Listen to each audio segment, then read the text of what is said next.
नमस्कार दोस्तों, आज आपका फिर से स्वागत है हमारे इस YouTube चैनल पे। फ्रेंड्स, आज जो हमारा विषय है वो है एग्जामिनेशन प्रेशर। इस एग्जामिनेशन प्रेशर को कैसे डील करें ताकि आप रिलैक्स्ड हों, या इस एग्जामिनेशन प्रेशर को डील करने में जो मिसमैनेजमेंट होता है जिसका परिणाम होता है स्ट्रेस। हमें इस एग्जामिनेशन प्रेशर को इन दो आधार पे देखना है और मुझे ये डिस्कस करके फाइनली बताना है कि कैसे आप रिलैक्स्ड वे में एग्जामिनेशन को डील करेंगे और अल्टीमेटली आप सक्सेस होंगे। फ्रेंड्स, कोई भी कॉम्पिटिटिव एग्जाम यूपीएससी हो या स्टेट पीसीएस हो, उसको ध्यान में रखते हुए मैंने ये वीडियो बनाया है। लेकिन आज हम एग्जाम्पल ले रहे हैं यूपीएससी का। आप जानते हैं कि यूपीएससी का जो पीटी होने वाला है वो जून में होने वाला है, और जून में भी 5 जून को।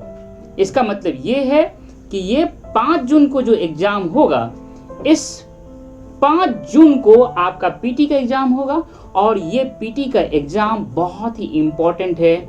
बहुत लोगों को मेन से ज़्यादा टफ पीटी लगता है, इसमें ज़्यादा स्ट्रेस होता है। और कभी कभी तो ऐसा होता है कि एग्जाम जब 2-3 दिन बचता है तो लोगों को नींद नहीं आती है। फ्रेंड्स, इसको बारीकी से समझते हैं कि कैसे हम लोग इस तरह से अपने आप को मैनेज करें कि बहुत ही रिलैक्स्ड वे में इस पीटी के एग्जाम को दें। फ्रेंड्स, 2 कैटेगरी में लोगों को बांट करके इसको हम बारीकी से समझाने का कोशिश कर रहे हैं।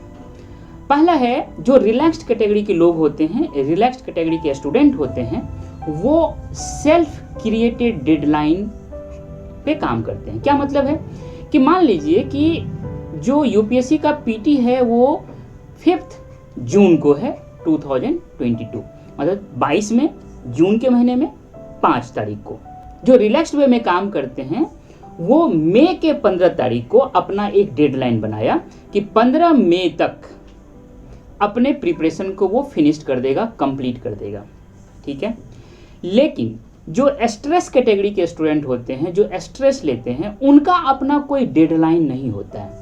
क्या मतलब होता है self created deadline and UPSC created deadline क्या होता है, इसको समझते हैं। अगर आपने खुद से डेडलाइन नहीं लिया है तो यूपीएससी ने जो डेट फिक्स किया है उस डेट को तो एग्जाम होना ही होना है।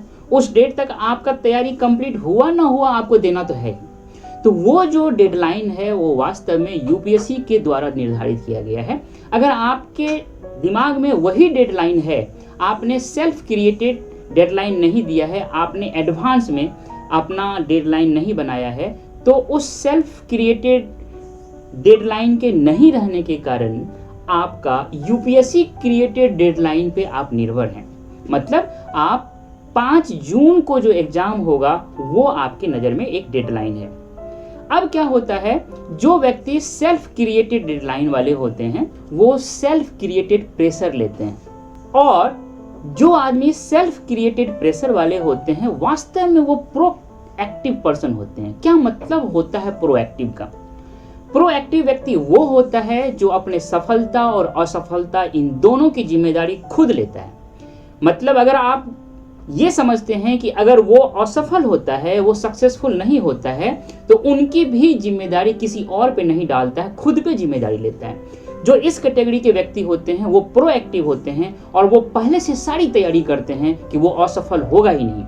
लेकिन जो प्रोएक्टिव कैटेगरी के नहीं होते हैं वो दूसरे पे अपनी असफलता की जिम्मेदारी डालते हैं और वो फिर सफलता के लिए ज़्यादा प्रयास नहीं करते हैं। ऐसे लोग जो है वो प्रोक्रास्टिनेशन नेचर के होते हैं। मतलब ये जो आप देख रहे हैं यूपीएससी क्रिएटेड प्रेशर जो है, ये इस तरह के लोग जो प्रोक्रास्टिनेट नेचर के होते हैं, वो यूपीएससी ने जो क्रिएट किया है प्रेशर उस एक डेडलाइन को देकर के, उसके कारण होते हैं। वो हर काम को टालते रहते हैं, आज नहीं कल करेंगे, कल नहीं परसों करेंगे। ये जो नेचर होता है, ये जो हैबिट होता है, दैट्स कॉल्ड प्रोक्रास्टिनेशंस। फ्रेंड्स, जो प्रोएक्टिव कैटेगरी के लोग होते हैं, जो मैंने अभी आपको एग्जाम्पल बताया कि वो 5 जून को एग्जाम है, लेकिन वो अपना एक डेडलाइन दिए हुए हैं कि 15 मई को वो अपनी तैयारी को कंप्लीट करेगा, तो उसके पास एक बफर जोन होता है। बफर जोन होने के कारण इसके पास 20 दिन 20 डेज का बफर जोन मिलता है। लेकिन जिसके पास अपना डेडलाइन नहीं होता है उसके पास 0 डेज का बफर जोन होता है। जिस आदमी के पास बफर जोन होता है वो जितने भी कमियां रह जाती है तैयारी में, जितने भी फॉल्ट रह जाते हैं, जो रिवीजन नहीं हो पाता है, उनको इस बफर जोन में उसको कंप्लीट करते हैं। इसका मतलब ये है कि जो बफर जोन जिनके पास नहीं है उनके पास अपने कमियों को दूर करने का कोई टाइम नहीं है। अगर टाइम नहीं है तो उनको फियर बढ़ता चला जाएगा। जिसके पास बफर जोन है, जिसके पास टाइम है कंप्लीट दोबारा करने का, उस बफर जोन में जो छूटा हुआ उसको पूर्ण कंप्लीट करने का, उनके पास फियर नहीं होगा फ्रेंड्स। और जिसके पास फियर नहीं होगा वो बिल्कुल ही रिलैक्स्ड होगा, और जिसके पास फियर होगा वो स्ट्रेस में रहेंगे। मतलब ये कि अल्टीमेटली फियर को कैसे दूर करना है। फियर को अगर दूर कर लिए इस मैकेनिज्म से कि आपने एक डेडलाइन बनाया, उस डेडलाइन का प्रेशर लिया, प्रेशर के कारण आपने एक बफर जोन बनाया, बफर जोन है तो उस बफर जोन में आप अपने बचे हुए कामों को पूर्णतः कंप्लीट करते हैं, तो आपके पास फियर नहीं होता। फियर नहीं होता तो आप बहुत ही रिलैक्स्ड वे में एग्जाम देते हैं। एग्जाम से पहले बहुत ही गहरी नींद लेते हैं, मज़े से तैयारी करते हैं, तैयारी के प्रोसेस को आनंद लेते हैं। और जो अगर आप इस रिलैक्स कैटेगरी के नहीं हैं, आपके पास डेडलाइन नहीं है, अपना यूपीएससी ने क्रिएट किया है, तो आप स्ट्रेस कैटेगरी के लोग होंगे। आपके पास प्रेशर तो होगा लेकिन यूपीएससी के द्वारा क्रिएट किया हुआ होगा। आपका नेचर प्रोक्रास्टिनेशन वाला होगा, आपके पास बफर जोन नहीं होगा, फिर आप एक फियर में आ जाएंगे और फिर स्ट्रेस होगा। फ्रेंड्स, इसका मतलब ये है कि अगर आप रिलैक्स्ड वे में यूपीएससी का प्रिपरेशन करना चाहते हैं तो आपको एक डेडलाइन लेना पड़ेगा। अगर आपके पास एक गोल है, साथ ही साथ विजन है, जिसके पास विजन होगा वो विजुअलाइज कर पाएगा, वो इमेजिन कर पाएगा, और जो इमेजिन एंड विजुअलाइज कर पाएगा वो एक प्लान, बेहतर प्लान बना पाएगा, और जो प्लान बना पाएगा वह व्यक्ति उस प्लान पे एग्जीक्यूशन करेगा, उस प्लान को एक्शन में लाएगा, एक्शन ला करके उस पूरे काम को कंप्लीट करेगा। एक्शन में नहीं छोड़ेगा, कंप्लीट करेगा। कंप्लीट भी बहुत ही अच्छी तरह से करेगा और बहुत ही क्विकली करेगा।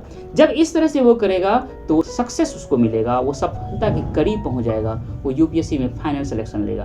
फ्रेंड्स, इस तरह से मैंने आपसे डिस्कस किया कि एग्जामिनेशन का प्रेशर होता है और हर एग्जाम का प्रेशर होता है। प्रेशर होना ही होना है, प्रेशर होना एक अच्छी बात है।